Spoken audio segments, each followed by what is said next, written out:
I'm making a turn-based RPG with perfect information availability, no grinding, and a story about trauma and mental illness. This is episode 4. Every piece of software needs debug tools, and that often manifests as a console for typing commands. In the previous episode, I started making a debug console of my own. I only got as far as basic typing.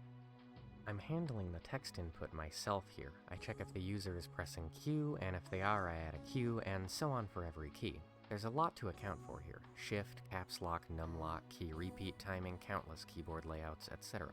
Thankfully, there's an easier way. I can just ask the operating system, hey, can you send me everything the user types? And just like that, I have a fairly pleasant feeling text input. However, I still need to handle navigation and deletion myself, and this is a bit more complicated than you might think. For example, here's everything that happens when you press backspace. The base case is very simple, but when you factor in holding Control to delete entire words and holding Alt to delete word parts, it starts to get a bit complex. Next, I made it actually evaluate typed commands. I also added tab autocomplete for the command name with faded gray text showing what it will insert and gray text that acts as hints for each parameter. Next, I added pipelining, which routes the output of a command into the input of the next command in sequence. I also added basic implementations of various core utils, such as grep to search text and wc to count it. I also added the ability to copy and paste text with both commands and keybinds for it. Monogame doesn't provide an abstraction over SDL's clipboard code for some reason, so I had to manually import the DLL and work with native code directly. Apparently, every operating system expects different formatting for DLL names when importing them, so that was fun to deal with.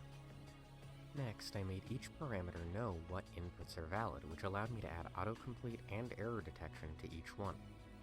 Parameters are split by spaces. However, what if you want a parameter to contain spaces? You can wrap text in quotation marks and add as many spaces as you want.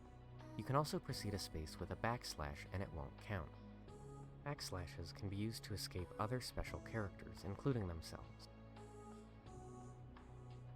Next, I added variables. Set them to whatever you want and insert them with the $sign prefix.